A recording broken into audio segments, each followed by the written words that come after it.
கொஞ்சம் கொஞ்சமா இந்த வார்லாம் முடிவுக்கு வந்து மக்கள்லாம் அமைதியா இருக்கலாம், உலக அமைதி பிறக்கும் என்று எதிர்பார்த்துக்கிட்டு இருந்தோம் நம்மெல்லாம். ஆனா அது எப்படி நீ நினைப்ப, நான் இருக்கிற வரைக்கும் நடக்காது என்று டொனால்டு ட்ரம்ப் அவர்கள் என்ன பண்ணியிருக்காருன்னா, அமெரிக்காவுடைய படைகளை வெனிசுவேலா நாட்டை அட்டாக் பண்ண சொல்லியிருக்காரு. வெனிசுவேலா நாட்டை அட்டாக் பண்ணி அந்த பிரசிடென்ட் நிக்கோலஸ் மேதுரோ என்பவரை சிறைப்படுத்தி நாடு கடத்தியிருக்காங்க. இதையடுத்து வெனிசுவேலா நாட்டில் மிகப்பெரிய குழப்பம் ஏற்பட்டிருக்கு, நேஷனல் எமர்ஜென்சி அறிவிக்கப்பட்டிருக்கு. பல உலக நாடுகள் அமெரிக்காவுடைய செயலுக்கு கண்டனம் தெரிவிச்சிருக்காங்க. இன்னும் ஒரு சில நாடுகள் அமெரிக்கா செஞ்சது சரிதான் என்று கொண்டாடுறாங்க. நான் இது வரைக்கும் 7 போரை நிப்பாட்டியிருக்கேன், 8 போரை நிப்பாட்டியிருக்கேன் என்று சொல்லிக்கிட்டு இருந்த டொனால்டு ட்ரம்ப் இப்ப அவரே ஒரு போரை தொடங்கி இருக்காரு. இந்த வெனிசுவேலா மேல யூஎஸ் அட்டாக் பண்ணதை பத்தி கொஞ்சம் டீடைலா பார்க்கலாம் வாங்க.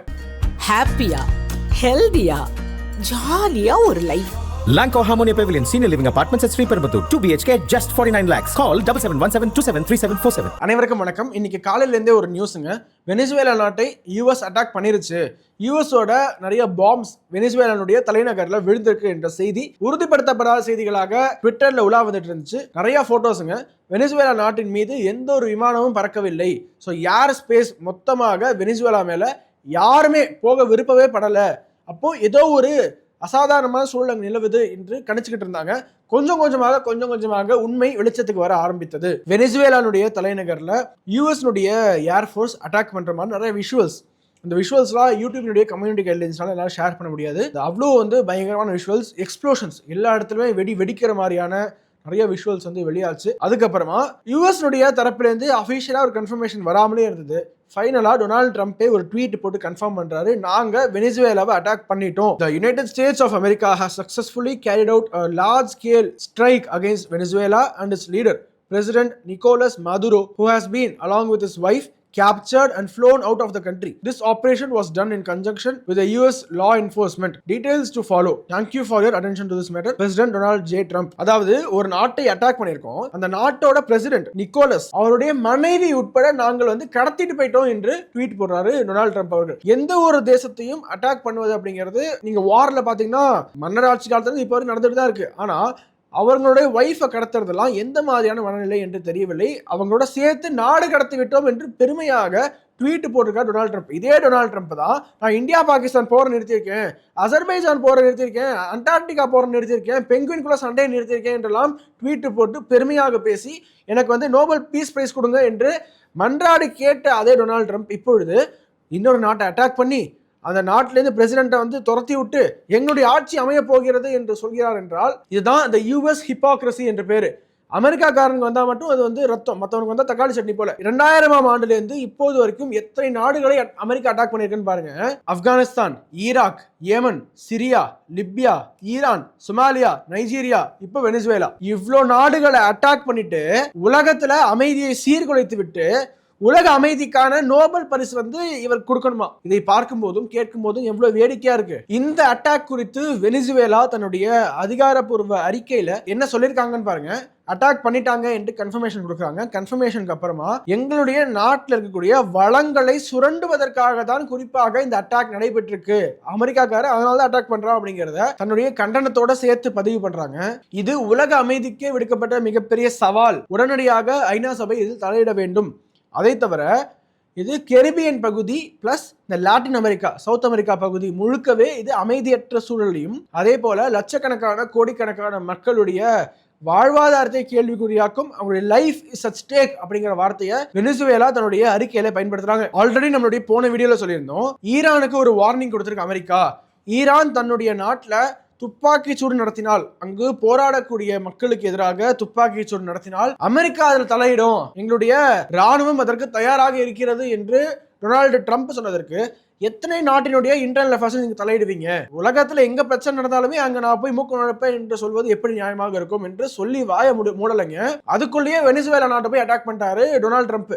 அதை பெருமையாக ட்வீட்டாகவும் போட்டிருக்காரு. The Foreign Ministry of Islamic Republic of Iran strongly condemns the interventionist remarks by US President and other American officials concerning Iran's internal affairs. Such irresponsible positions, which constitute a continuation of the US bullying and unlawful approach towards the Iranian nation, not only represent a flagrant violation to the fundamental principles and rules of the UN Charter and international law regarding respect for national sovereignty, but also amount to incitement to violence and terrorism against Iranian citizens. So ஈரானுடைய internal அஃபேர்ஸை தலையிடாதீங்க, இது எங்களுடைய internal affair, எல்லாத்துலயும் நீங்க மூக்கம் உழைக்காதீங்க என்று ஒரு கண்டனத்தை தெரிவிச்சிருக்காங்க. இந்த அறிக்கை வருவதற்குள்ள வெனிசுவேலாவை அட்டாக் பண்ணிட்டாங்க அமெரிக்கா. இது வரைக்கும் அமெரிக்காவுடைய வரலாற்றுல 250 ஆண்டு கால வரலாற்றுல ஒரு 20 ஆண்டுகள் அவங்க வார் இல்லாம இருந்திருந்தா பெருசுங்க. எப்ப பாரும் வார் வார் வார் வார் என்றுதான் அவங்க இருந்திருக்கிறாங்க. இப்ப கூட ஒரு சில இமேஜஸ் வந்து சோசியல் மீடியால பரவுது.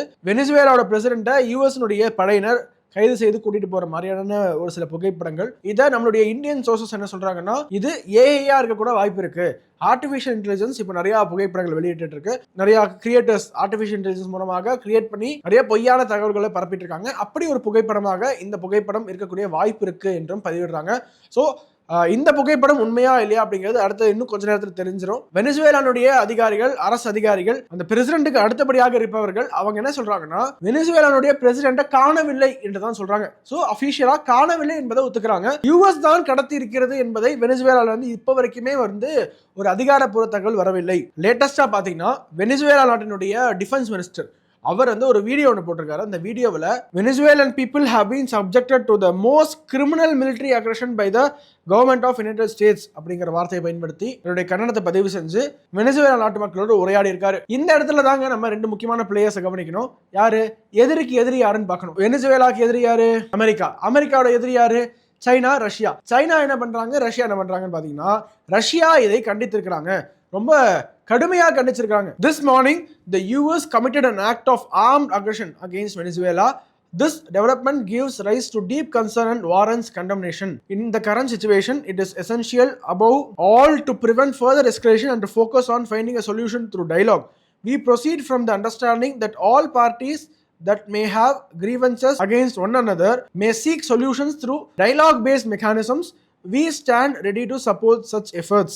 We support the statements by Venezuelan authorities and by the leaders of Latin American countries calling for the urgent convening of a meeting of the UN Security Council. இன்னொரு பக்கம் சைனா பாத்தீங்கன்னா, Chinese பிரசிடென்ட்டோட ஒரு special envoy, அதாவது Chinese president Xi Jinping அவர்களுடைய special envoy to the Caribbean and Latin America அவங்க என்ன பண்ணியிருக்காங்கன்னா, யூஎஸோட தாக்குதல் நடப்பதற்கு கொஞ்ச நேரத்துக்கு முன்னாடி தான் வெனிசுவேலா நாட்டினுடைய பிரசிடென்ட்டை நேரில் பார்த்துருக்காங்க. நேரில் பார்த்து பேச்சுவார்த்தை நடத்தியிருக்காங்க. So Chinese special envoy Venezuela நாட்டினுடைய பிரசிடென்ட்டை சந்தித்ததற்கு ஒரு சில மணித்துளிகள்லேயே யூஎஸ் அட்டாக் செஞ்சிருக்கு அப்படிங்கிறத நம்ம இந்த இடத்துல அடிக்கோடிட்டு மக்களிடையே காட்ட வேண்டும். இது வரைக்கும் அந்த சைனீஸ் என்வாய் என்ன ஆனாங்க, அவங்க வெனிசுவேலாவில் தான் இருக்காங்களா இல்லையா அப்படிங்கிறது நமக்கு தெரியலங்க. அஃபிஷியலா எந்த தகவலும் வரவில்லை. ஆனா இந்த மாதிரி ஒரு டைமென்ஷனும் இருக்கு. இப்போ நிறைய எக்ஸ்பர்ட்ஸ் என்ன சொல்றாங்கன்னா, இந்த வார் எஸ்கலேட் ஆகிறதுக்கு வாய்ப்பு இருக்கு. ஏன்னா இந்த பக்கம் வெனிசுவேலாவுக்கு சப்போர்ட்டா சைனாவோ ரஷ்யாவோ வர வாய்ப்பு இருக்கு. சைனா தாய்வான் அட்டாக் பண்ண வாய்ப்பு இருக்கு. கொஞ்சம் கொஞ்சமாக இந்த வார் எஸ்கலேட் ஆகும் என்றுதான் நிறைய எக்ஸ்பர்ட் சொல்றாங்க. நம்மளுடைய பிரார்த்தனை மீண்டும் மீண்டும் வார் எஸ்கலேட் ஆகக்கூடாது, உலக அமைதி திரும்ப வேண்டும் என்று நம்ம நினைக்கலாம். ஆனா 2026 ஆண்டு ஆரம்பிச்சு ஒரு சில நாட்கள்லயே தாய்வான்ல பிரச்சனை, வெனிசுவேலால பிரச்சனை, அட்டாக், எல்லா நாடுகளும் ஒரு சேர கண்டன குரல்களை பதிவு செய்யறாங்க. இதுலயும் இஸ்ரேலுடைய அதிகாரப்பூர்வ இந்த அம்பாசிடர்ஸ் இருப்பாங்க இல்லையா, நிறைய நாடுகளுக்கு அம்பாசிடர்ஸ் அமைச்சிருப்பாங்க. அவங்க எல்லாம் அமெரிக்கானுடைய இந்த செயலுக்கு ஆதரவு தெரிவிச்சு ட்வீட்ல ஃபயரை பறக்க விடுறாங்க.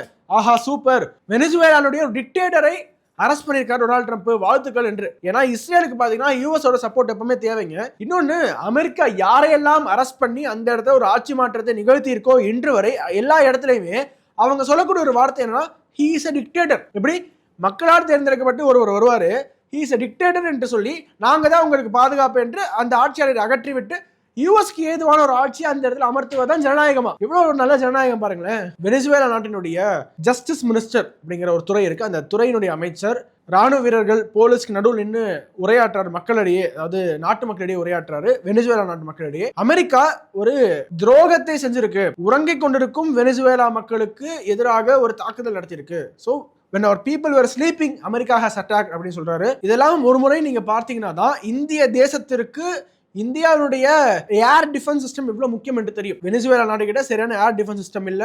அமெரிக்காவுடைய எந்த ஒரு வான்வெளி தாக்குதலையுமே திருப்பி தடுத்து நிறுத்த முடியாத ஒரு கையாளாகாத நாடாக வெனிசுவேலா இருந்திருக்கு. அது போல இந்தியா ஆக வேண்டுமா, அல்லது பாரத பிரதமருடைய பல திட்டங்கள் S-400 ப்ரொக்யூர் பண்ணதுல இருந்து ஆகாஷ் மிசைல் இருந்து இப்போது பாரத பிரதமருடைய கனவு திட்டமான சுதர்ஷன் சக்ரா என்ற அவ்வளோ ஒரு சிறப்பு வாய்ந்த ஒரு ஏர் டிஃபென்ஸ் சிஸ்டத்தை உருவாக்க வேண்டுமா என்பது நம்மளுடைய கையில தான் இருக்கு. ஆபரேஷன் சிந்தூர் அப்ப ஏர் டிஃபென்ஸ் சிஸ்டம் நம்மள்ட்ட இவ்வளோ அட்வான்ஸாக இல்லாமல் இருந்திருந்தா இந்தியாவோட நிலைமை என்ன ஆகியிருக்கும் என்று நினைத்து கூட பார்க்க முடியவில்லை. ஸோ பதிவோட இறுதியாக ஒரு சில ஆண்டுகளுக்கு முன்னாடி ரஷ்யா உக்ரைன் அட்டாக் பண்ணும்போது அமெரிக்கா உட்பட எல்லா நாடுகளும் குதிச்சாங்க. எப்படி இன்னொரு நாட்டை நீங்க போய் அட்டாக் பண்ணுவீங்க என்றெல்லாம் கேட்டாங்க. கடுமையான கண்டனத்தை பதிவு செஞ்சாங்க. ரஷ்யாவை மட்டும் எல்லா நாடுகளும் சேர்ந்து ஐசோலேட் பண்ணாங்க, தனியா ரஷ்யாவை தனிமைப்படுத்தினார்கள். ஆனா இப்போ அமெரிக்கா அதே வேலையை செஞ்சிருக்கு. ஆனா ரஷ்யா எனக்கு தெரிஞ்சு உக்ரைனுடைய பிரசிடென்ட்டை கடத்தின மாதிரியோ உக்ரைனுடைய பிரசிடென்ட்டோட ஒய்ஃபை கடத்தின மாதிரியோ செய்திகள் எனக்கு தெரியல.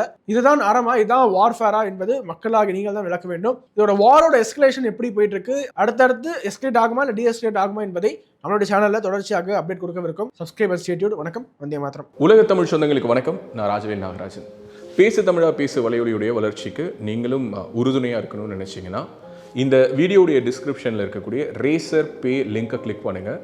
அந்த லிங்க்கில் போயிட்டு உங்களுக்கு விருப்பமான தொகையை பேசு தமிழா பேசுவனுடைய வளர்ச்சிக்கு உங்களுடைய பங்களிப்பாக நீங்கள் கொடுக்கலாம். நன்றி, வணக்கம்.